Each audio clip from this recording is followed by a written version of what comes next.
marking the 40th anniversary of the end of the Vietnam War in 1975 and the 50th anniversary of the 1965 escalation of the conflict. New York University's Washington, D.C. Center hosted a conference titled The Vietnam War, Then and Now, Assessing the Critical Lessons. Next, in a panel from the conference titled Was the War Just?, scholars reflect on historical, political, and theological approaches to the question. This program is a little under 2 hours. Well, good afternoon, everyone. My name is David Courtwright from the Kroc Institute for International Peace Studies at the University of Notre Dame, and it's my great honor to welcome you to this conference on the Vietnam War, Then and Now, Assessing the Critical Lessons. It was exactly 40 years ago that those last helicopters lifted off from the roofs of Saigon, carrying Vietnamese allies and the last American officials away from a mission that, despite extraordinary effort and sacrifice and the commitment of America's best and brightest, ended in defeat. These weeks also mark the 50th anniversary of the U.S. escalation in Vietnam and of the first anti-war protests.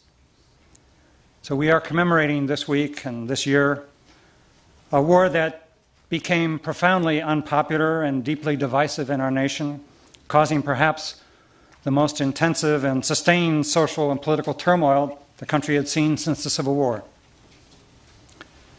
And here, 40 and 50 years later, we're still debating the lessons of that traumatic experience. Vietnam remains a dark and unknown chapter in our history. We still have not come to grips with the lessons of that ordeal or reached agreement on its implications for today. This conference is an attempt to examine those questions, to address the legacy and meaning of the war, and to identify critical lessons for the future. This program is a partnership of the Kroc Institute at the University of Notre Dame and New York University, and this wonderful NYU Center here in Washington, D.C. Funding for the conference has come from the Kroc Institute and from NYU's Provost Office and History Department, and also from the Carnegie Corporation of New York. I'm immensely grateful to my colleagues who assisted in planning this conference, Marilyn Young, Professor Emeritus of History at NYU, who we'll hear from shortly. Not emeritus yet. I'm trying to pension you off too early. And also John Prados. Is John here? Senior Fellow of the and Project Director of the National Security Archive at GW and a faculty member here at the NYU DC Academic Center. We begin this afternoon with our first panel, and we have three very distinguished speakers. I'll offer some introduction and then ask each of them to speak for 15 to 20 minutes, no more than 20 minutes. They'll speak in the order listed in the program. And then we'll open it up for some question and answers. And we'll end about 6:15, take a brief break before our keynote speaker, Elizabeth Holtzman, arrives. Our first speaker is Marilyn Young, professor, not emeritus, of history at NYU. She received her PhD from Harvard as a former president of the Society of Historians of American Foreign Relations. She has taught at the University of Michigan and is the author of many books on Vietnam, China, U.S. relations with those countries. She's been a Guggenheim Fellowship recipient and also received an American Council of Learned Society Fellowship. She's a past president of the Society of Historians of American Foreign Relations. And during the war, she was part of the Committee of Concerned Asian Scholars and wrote many books about the Vietnam War and our relations with China. Next, we'll hear from Michael Lind, who's the co-founder and policy director of the Economic Growth Program at the New America Foundation. He received his PhD from the his JD from the University of Texas, and has taught at Harvard and Johns Hopkins. He's one of the co-founders of the New America Foundation, and with Cheryl Swiniger, co-founded the American Strategy Program at the New America Foundation. Our third speaker will be David Little, a research fellow at Georgetown University's Berkley Center for Religion, Peace, and World Affairs, received its PhD from Harvard, and was a professor of practice in religion, ethnicity, and international conflict at the Harvard Divinity School, and was a senior scholar in religion, ethics, and and human rights at the U.S. Institute of Peace. His ethical reflection on how and why he changed his position on Vietnam was foundational to his later work and greatly influenced his teaching and writing on religion and ethnic and international conflict. So please welcome our panel, and we'll begin with Marilyn Young. Thank you.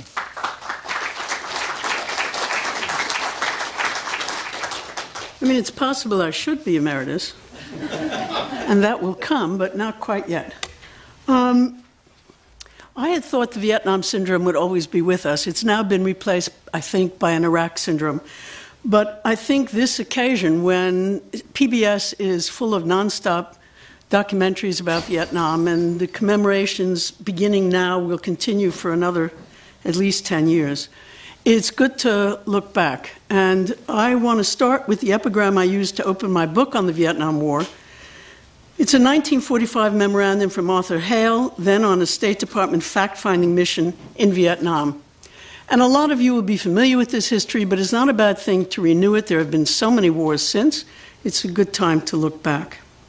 So Hale writes in 45, perhaps naively and without consideration of the conflicting post-war interests of the big nations themselves, the new government, established by Ho Chi Minh in September 1945, believed that by complying with the conditions of the wartime United Nations conferences, it could invoke the benefits of those conferences in favor of its own independence, end quote. The pathos of Hale's analysis in the light of what was to come is perhaps the reason that the usual place to begin a discussion of how the United States got into Vietnam, at least for me, is with the moment when it almost didn't.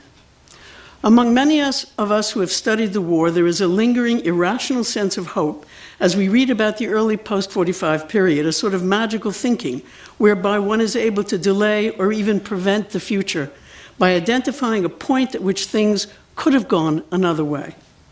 This early moment resembles the later "if Kennedy had lived" script. In this case, had FDR lived, the U.S. just might have responded favorably to Ho Chi Minh's request for a helping hand toward independence, and none of what we now know was about to begin would have happened.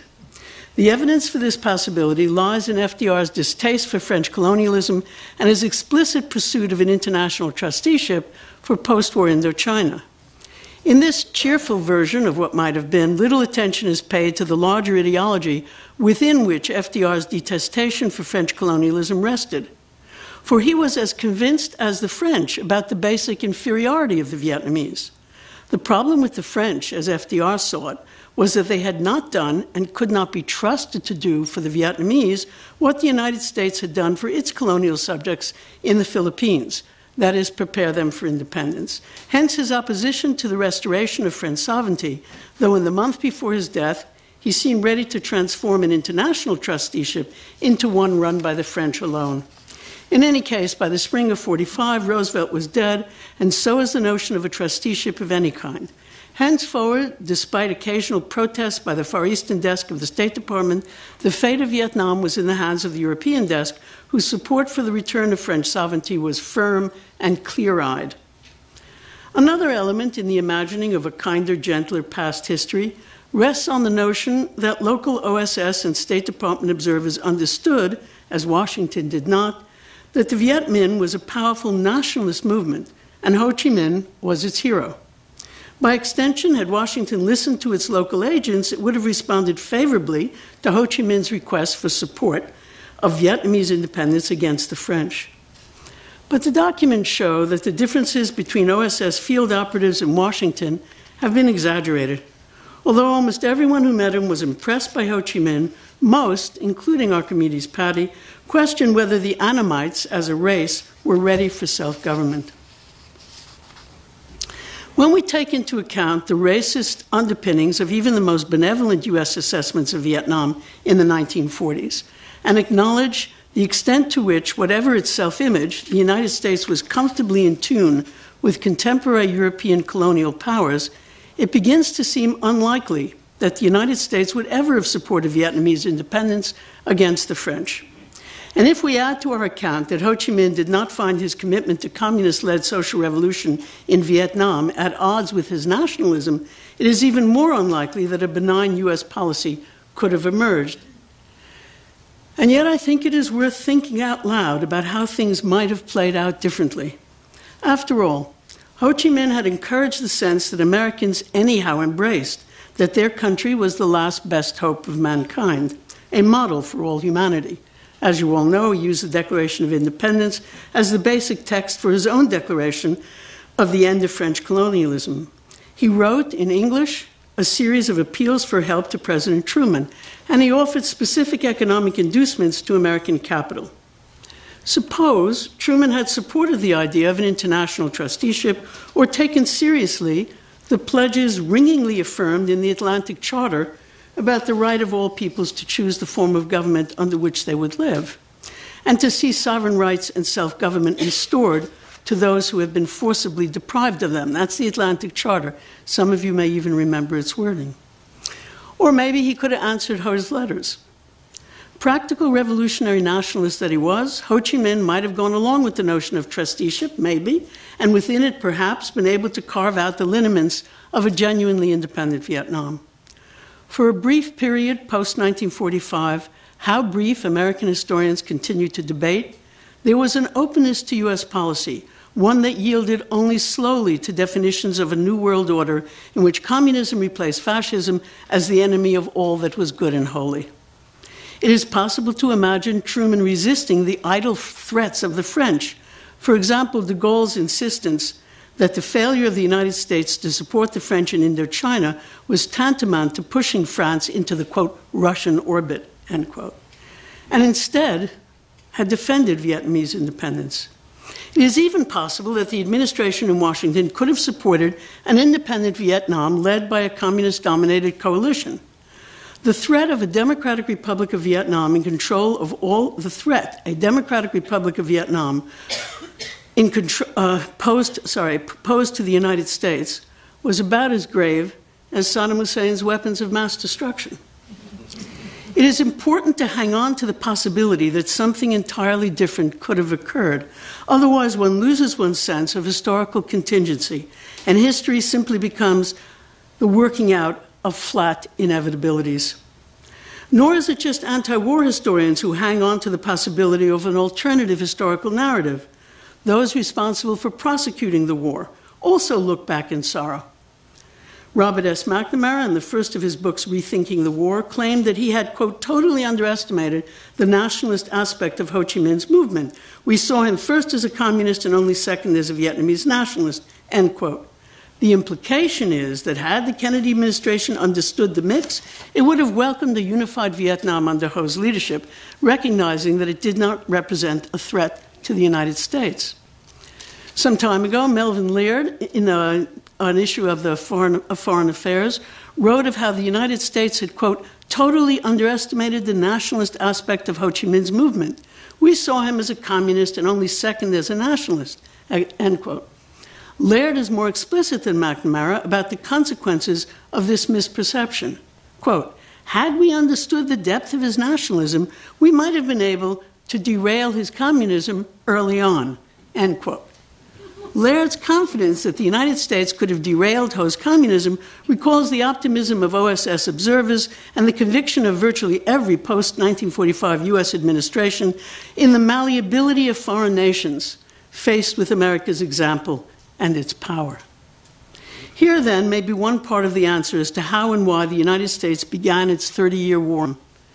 For Ho Chi Minh, as for social revolutionaries across the decolonizing world, there was no necessary contradiction between nationalism and social revolution, even one led by communists or in which communists participated.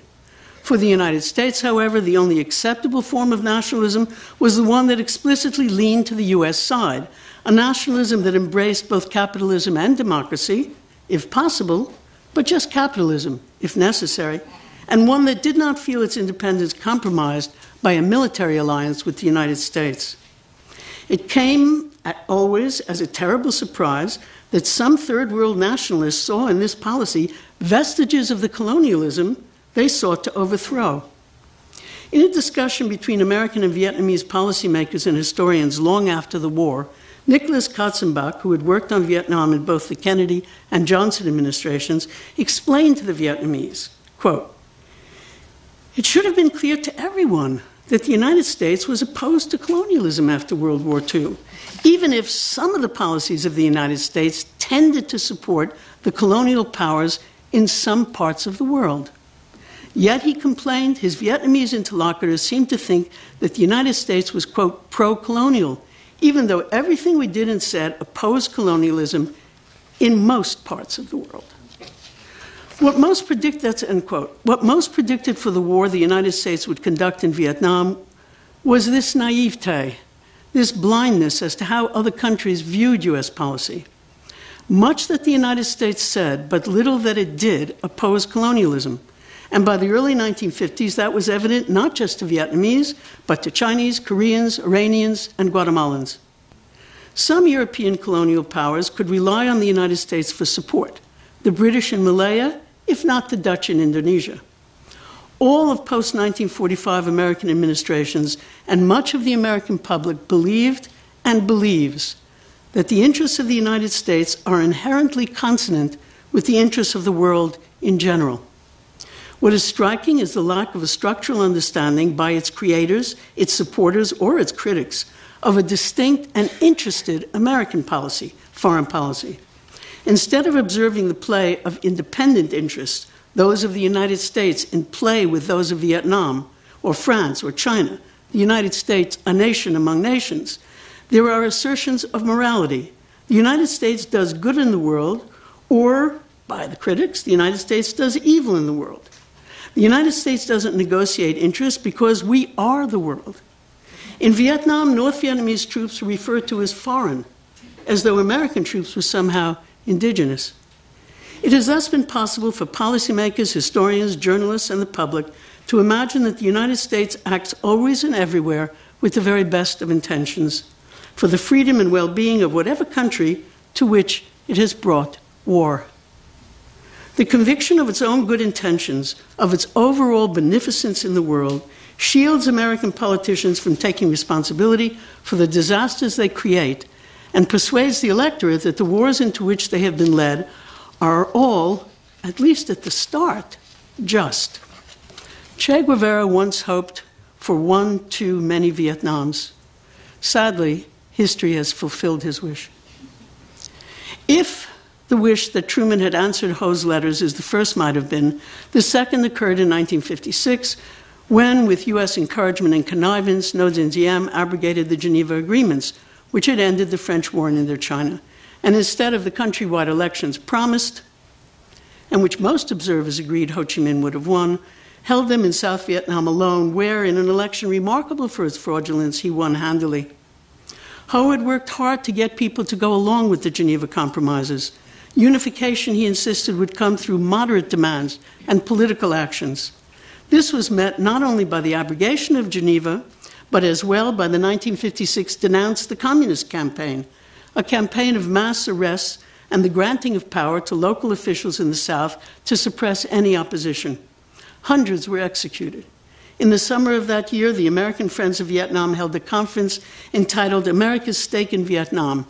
Kennedy gave the keynote speech. Vietnam, the cornerstone of the free world in Southeast Asia, the test of U.S. determination and responsibility. In 1957, Diem came to visit the United States. There was fawning press coverage. And this was followed by a huge propaganda effort. Tom Dooley, in his very best-selling Deliver Us from Evil, telling heartrending tales of made-up torture. So Kennedy comes to office as the protective parent. In his own words, "This is our offspring. We cannot abandon it." He comes to office as the protective parent of Little South Vietnam, its huddled masses yearning to be American, and begins to build up Diem's military, even as Diem himself reintroduces the guillotine and in a 1959 ordinance makes anyone who fought against the French in the Viet Minh subject to arrest and worst. A recent history summarizes it. America's commitment to Vietnam had been personalized. A Cold War political commitment made by a comparative handful of elites had become a U.S. public commitment, thereby reinforcing and deepening it, end quote. In the countryside, a reign of terror. No land reform of any seriousness, as there had been in Japan and Taiwan and the Philippines. And slowly the opposition built, and that history, I think, is very familiar with us. I want to end on a note that is both historical and contemporary. More and more advisors in the Kennedy period, many of whom now were taking combat roles, urged that Kennedy endorse a policy of counterinsurgency. And indeed, Kennedy then put all his eggs in the counterinsurgency basket. I want to insist that counterinsurgency is a formula for permanent war. It is the logic of any struggle between a central authority, legitimately or illegitimately constituted, and an armed resistance movement, between formally organized armies and guerrillas. In short, counterinsurgency is standard colonial policing with larger wars breaking out when the policing fails. Less than 2 months after his inauguration, in his special message to Congress on the defense budget, Kennedy announced a new clear and present danger and matched it with a new approach to national security. The free world was threatened, Kennedy said, quote, not only by nuclear attack, but also by being slowly nibbled away at the periphery, regardless of our strategic power, by forces of subversion, infiltration, indirect or non-overt aggression, internal revolution, diplomatic, this is all a quote, diplomatic blackmail, guerrilla warfare, or a series of limited wars. That covers every possible political action you can imagine. The new approach, counterinsurgency, was a logical response. The U.S. must now be ready to, quote, deal with any size force, including small, externally supported bands of men, and we must help train local forces to be equally effective. In the words of Deputy Special Assistant to the President Walt W. Rostow, guerrilla warfare was, quote, a systematic attempt by the communists to impose a serious disease on those societies attempting the transition to modernization. In effect, the policy set the U.S. against any movement for social change that involved the use of force, not on the wrong side of history, but astonishingly against history itself. And I'll stop there and turn it over to Michael Lind.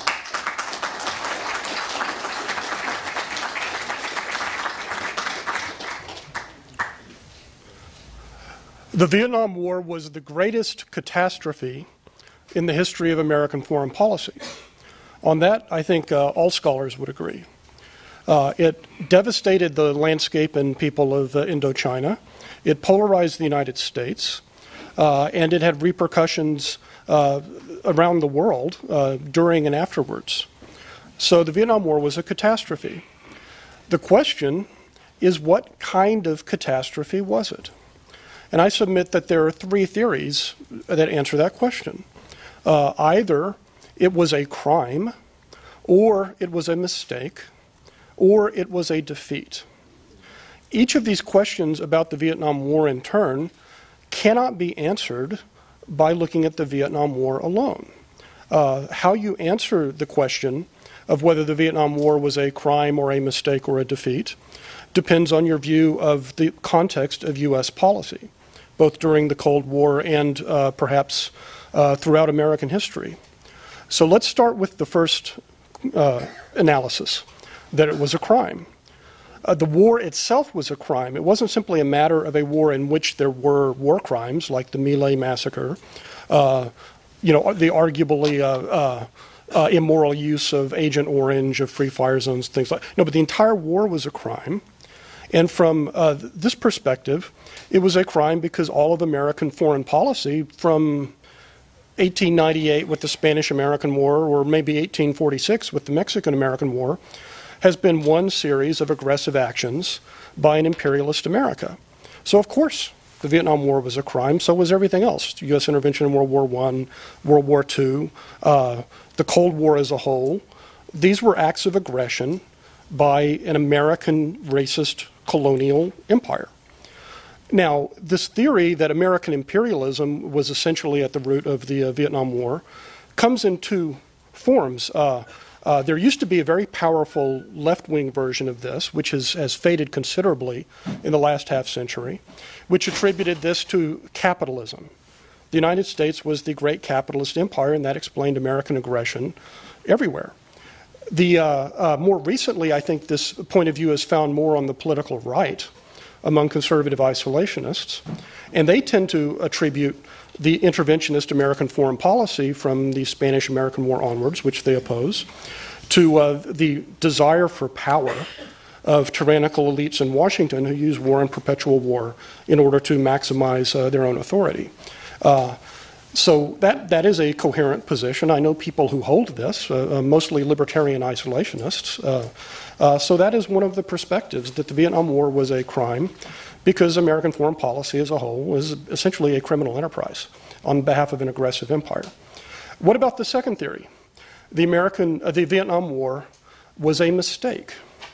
This is, at the time, this was supported by the so-called realists, including academics like Hans Morgenthau, the journalist Walter Lippmann, former policymaker George Kennan, and Senator William Fulbright of Arkansas, George Ball, among others. The vast majority of these were moderate political conservatives. They were not on the left, and they were not isolationists. Their argument was that a Cold War strategy was legitimate to defend American interests, but it should be a selective one. It should be focused on the industrial centers of power in Western Europe and in East Asia, which at that time was Japan, and perhaps on Saudi Arabia, Iran, a few oil-producing allies of the United States. So their argument was that the U.S. should not intervene in conflicts with the Soviet bloc in peripheral areas outside of Western Europe and Japan and maybe a few places in the Middle East, and that is a coherent, respectable position. And from that perspective, the U.S. participation in the First Indochina War, the Second Indochina War, but also the U.S. Commitment to South Korea and the Korean War and the various crises over Taiwan were mistakes. They were mistakes of the intellect. They were well-meaning, but this was simply a kind of is based on the wrong theory of the Cold War, which in itself was legitimate as a way of preventing the Soviet Union and also Communist China from intimidating Japan and America's allies and clients in Western Europe. The third interpretation, which is the one which I hold, is that the Vietnam War was indeed a catastrophe. I think that's agreed by all of them, but that it was a defeat. The commitment to Indochina was not in itself a mistake, any more than the very similar commitments to South Korea, Taiwan, and also to West Berlin. And in fact, I think you cannot understand the Korean War or U.S. participation in the First and Second Indochina War, or the repeated crises over Berlin, or the repeated crises over Taiwan, unless you understand the tripwire strategy. Now, one can reject this strategy, but let's understand it. The tripwire strategy meant that 4 nations during the Cold War, after World War II, were divided between 2 states, one communist, one non-communist. Korea, Vietnam, China, with the former Kuomintang regime in Taiwan, and Germany, divided between East Germany and West Germany, with a microscopic symbol of that German division in the form of the divided city of Berlin. There were literal lines between the Soviet bloc, or the communist bloc, including China, which fell out with the Soviets, I'll get to that in a minute, and the non-communist world. We called it the free world. Most of our allies were not free. They were Saudi royals, South American colonels, but we called it the free world. It was the American-led bloc. One of these lines was the 38th parallel in Korea. Another was the 17th parallel in Vietnam. Another was the Checkpoint Charlie in Berlin, and the fourth was the Strait of Taiwan. Now, one can argue that it was a mistake for the Truman administration. If you're going to do might-have-beens from a geopolitical point of view, the Truman administration should not have put these tripwires down in the late 40s, and particularly in the Korean War, when all of this crystallized, following Mao's revolution in China. But the fact is, these were the tripwires. It was understood on both sides that the great power protectors of these artificial states, and they were both artificial in every case, would either threaten war or actually go to war to prevent their client from being destroyed and the line being effaced. And indeed, the United States went to war twice over a trip war boundary, once in Korea, and then a decade later in Vietnam. And it went to war for the same reason, which was U.S. military credibility as the leader of an alliance. Assistant Secretary of Defense John McNaughton wrote in a famous 1965 memo that 70% of the reason we were fighting in Vietnam was to uphold America's reputation as a military guarantor.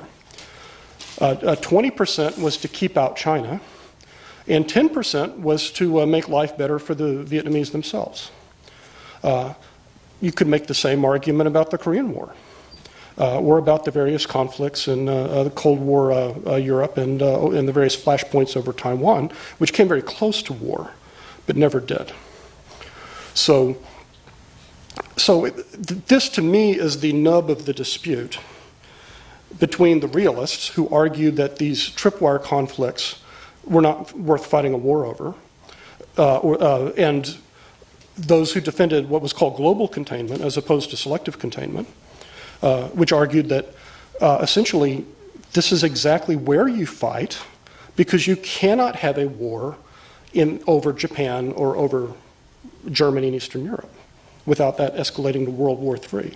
Because it was a Cold War, the war took mostly the form of arms races and peripheral struggles, proxy wars. A proxy war is a war in which one or more outside powers intervenes in a civil war, and there were civil wars in Germany, China, Korea, and Taiwan, in order to promote its own selfish geopolitical goals. Now, it may help out the people there, but that's not the reason it's intervening. Well, was this an illusion on the part of American policymakers that Indochina was an important battleground in the Cold War? Well, if it was an illusion, it was an illusion shared by the Soviet Union and by the People's Republic of China, the two communist great powers on the other side. During the Korean War, China not only sent troops to defend North Korea from the US UN forces, it also sent a number of soldiers and advisors to help the Hanoi defeat or fight against the French and against who were being backed by the Americans. The first Indochina War was an American proxy war with the French and their Vietnamese allies serving as American proxies. In the Second Indochina War, the United States, when its proxies were about to collapse, intervened. And this becomes what we call the Vietnam War. It was the second of three Indochina wars, and the U.S. directly intervened with its forces, as China and the U.S. had already done a decade before in Korea. The Third Indochina War was in 1979. It was between China and, by then, unified communist Vietnam. What happened, and this is a much longer debate, which better historians than I can fill you in on, particularly Russian and Chinese and Vietnamese historians.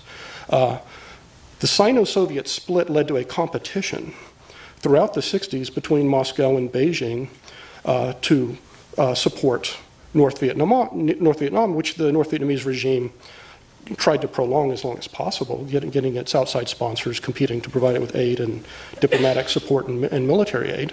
The Soviets essentially won this after 1968.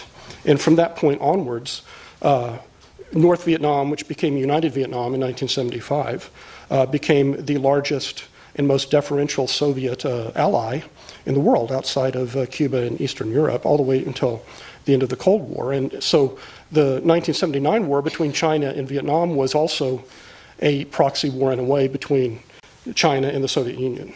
the sponsor of Vietnam. Looking back now that the Cold War is over, we see that there were 5 major proxy wars which had massive death, and I don't want to minimize this. I mean, I'm using clinical language, but these were terrible, terrible, destructive things involving these 3 powers: the United States, the Soviet Union, and China. They were the Korean War, the First Indochina War, the Second Indochina War, or the Vietnam War, the Third Indochina War, which had limited number of fatalities compared to the other 2, the one between China and Vietnam. And the last, and perhaps the most critical, the Soviet war in Afghanistan, in which, as the United States had done in the Second Indochina War, the Soviet Union sent its own troops, the Red Army, in order to rescue its clients who were collapsing because of a radical Muslim movement already, before they invaded, armed and supported by the United States and by China, which in the so-called Second Cold War was an ally of the United States and Western Europe and Japan against the Soviet Union. So I'm not going to make the case for the argument that it was a defeat. I'm just going to set it out. But I will make this statement. I think in the year 2015, in the 21st century, half a century after the U.S. abandoned Indochina, any historical account which treats the Vietnam War as a 3-way conflict among North Vietnam, South Vietnam, and the United States simply cannot be taken seriously. It was and always was a 5-way conflict with 3 outside powers, the United States, the Soviet Union, and China, playing a role along with their allies. Now, none of this is to exclude the agency of the Vietnamese people on either side. On the contrary, there was division and dissent within both of these Vietnamese states at all points. Furthermore, their leaders were quite adept at disregarding or manipulating the advice and the objectives of their external great power sponsors. But nevertheless, you simply cannot understand this except in terms of proxy war in Asia. The reason why the First Indochina War ended, we now know from the Soviet and Chinese archives in 1954, is that the Soviets and Chinese pressured North Vietnam to accept a settlement which they really resisted, but they had very little choice because neither North Vietnam nor South Vietnam had a military-industrial complex. It was an agrarian country. It was a colonial agrarian society. The guns, the weapons, the supplies, all of that, for the South came from the United States and its allies, and for the North it came through China, and it came from the Soviet Union and its Warsaw Pact factories. So it was not inherently absurd in the 1960s to imagine that the Vietnam War could end, as the Korean War had, with a settlement imposed on all sides by their great power sponsors. Now, as it happened, Nixon's policy of détente was a terrible failure. It achieved some goals elsewhere in U.S. foreign policy, but it did not achieve the primary goal of getting China and the Soviet Union to impose a Geneva-type settlement on North Vietnam and South Vietnam. On the contrary, the Chinese and the Soviets took this as evidence of weakness, and they accelerated their support for the North, even as the U.S. finally, with U.S. Congress, cut off all aid whatsoever. And I can tell you there would be no South Korea today if the goal of the United States in the Korean War had been to create a state in South Korea that was viable without any aid, any support, any imports of military weapons or material from the United States, while either China or the Soviet Union are both supplied in the North. So in my view, this is how you have to interpret this. And you can argue that the whole thing was a mistake. But I think if you're going to argue that it was a mistake, I think you have to go straight for the strategy. You have to go straight for the tripwire strategy from the 50s onwards. Because I think saying that in the early 60s, any U.S. president could have sacrificed South Vietnam without some kind of military effort. I've argued that we should have forfeited it much earlier than we did. But I do think any president would have made some effort in the same way that we would not have abandoned West Berlin or Taiwan or South Korea in the 1960s in similar crises. Now, does any of this matter? To some degree, this is ancient history. I did the math this morning. We are as far from the Vietnam War now as the participants in the Vietnam War were from World War I. Think about that. Think about that. 1965 is as far from 1915 as it is from 2015. So, in a sense, this is ancient history. But it's a history with relevance. As we speak, the United States is engaged in two undeclared proxy wars. One in the Middle East, where it's not clear which side we're on, which is primarily a proxy war between Sunni powers such as Turkey and Saudi Arabia and clients and allies of the Iranians. We're also waging an undeclared proxy war in Ukraine, and we are beefing up our military commitment to the Baltic states, Estonia, Latvia, and Lithuania, which, in my view, foolishly, we brought into NATO. But the administration has been making noises that NATO would be forced to go to war with Putin's Russia if the U.S., if those states were either directly seized, like Crimea, or crippled or destroyed or infiltrated by the little green men that we have seen in eastern Ukraine, that is, by a modern version of the Viet Cong or of an externally state-supported insurgents in the Russian population. So while this particular proxy war is a matter of the history books, we really need to think carefully about how to do this, and I think the best way to do it is to focus on the grand strategy of which these wars are a part, rather than simply looking at each one in isolation and debating it. Thank you.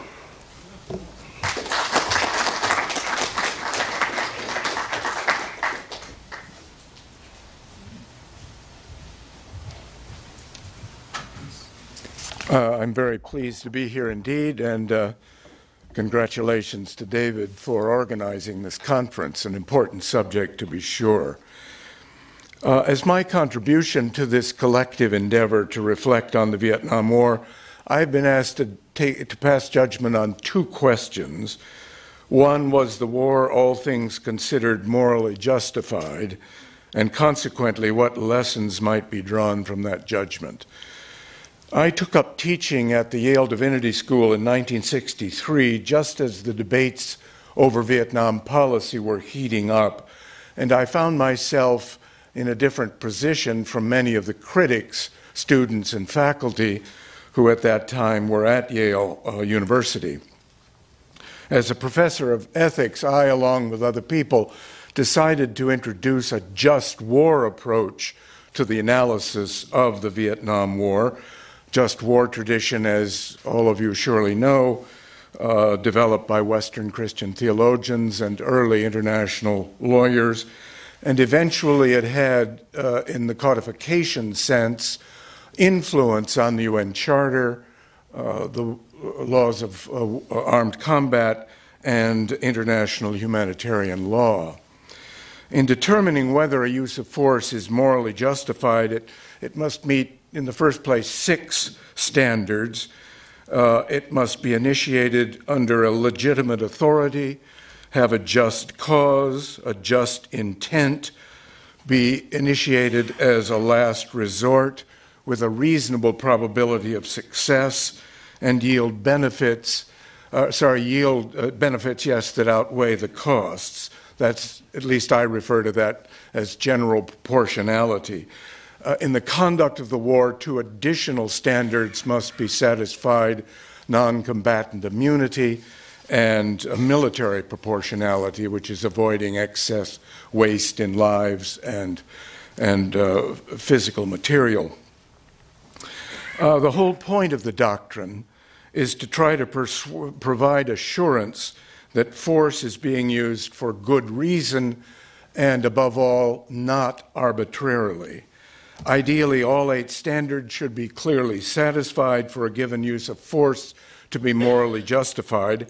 However, in practice, things are not usually so simple. one of the unavoidable challenges of employing a just war approach is what to decide to do when some standards are clearly met, other standards not, and so forth.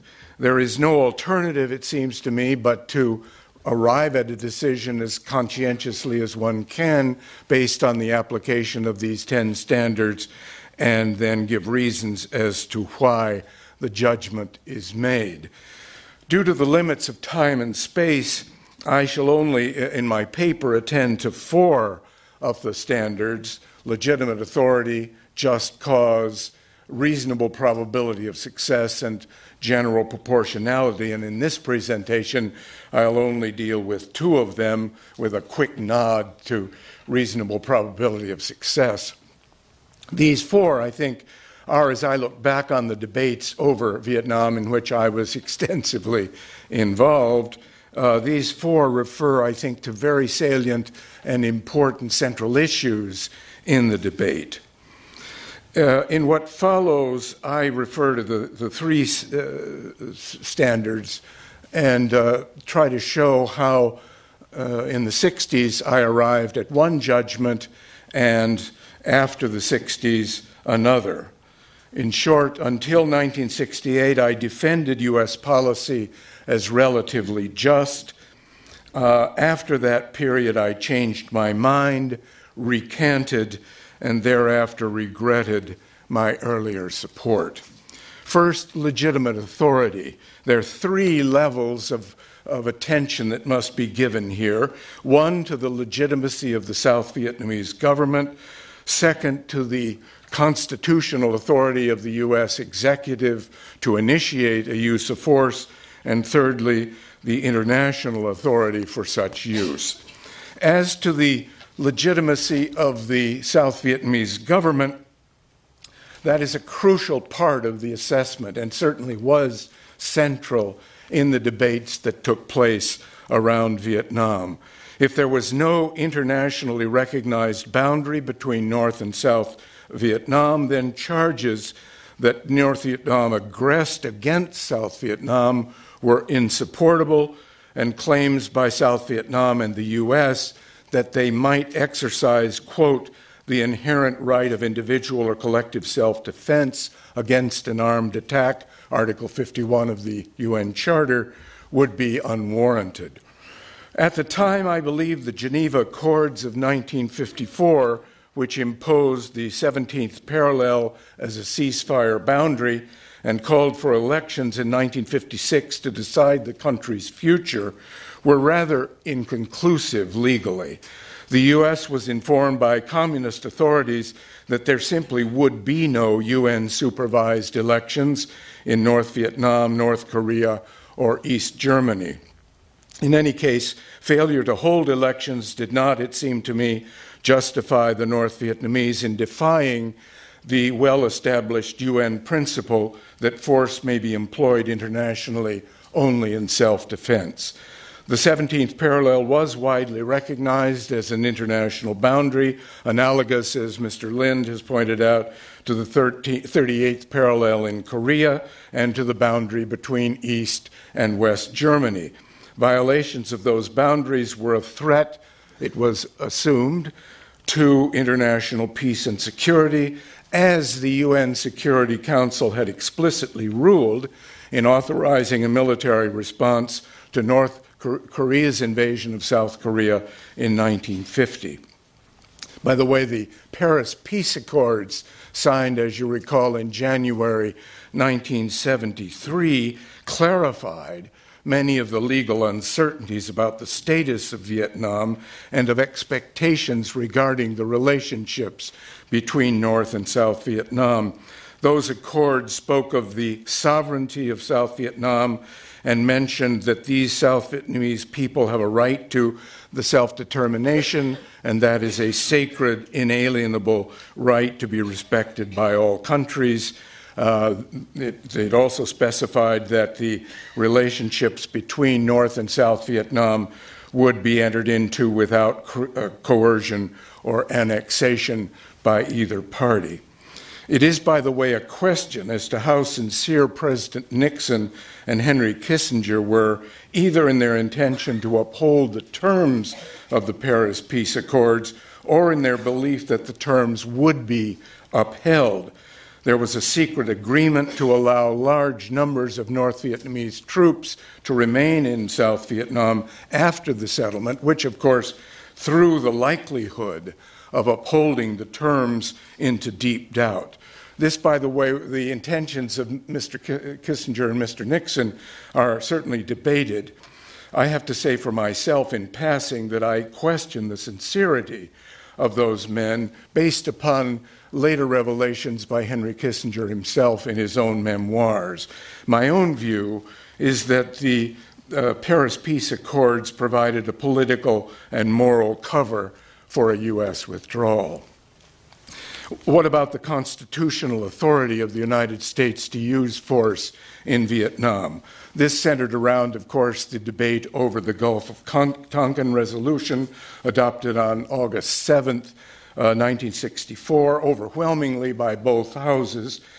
It was related to skepticism, you recall, over whether certain North Vietnamese PT boats' attacks had been actually undertaken or not, and that dispute became the rallying point for the legislation. But both at the time and thereafter, I myself concluded that whether the attacks occurred, they were not central. They were mentioned only in passing in the Gulf of Tonkin resolution. The burden of justification for the use of force focused on the deliberate and systematic campaign of aggression, to use the language of the resolution, that North Vietnam had been waging against South Vietnam at least since 1959 and probably earlier. I also concluded that the Senate certainly knew what it was doing when it passed that resolution authorizing very extensive discretion on the part of the executive to use force. What about the international authority to use force on the part of the United States? Here the arguments, of course, centered around Article 51.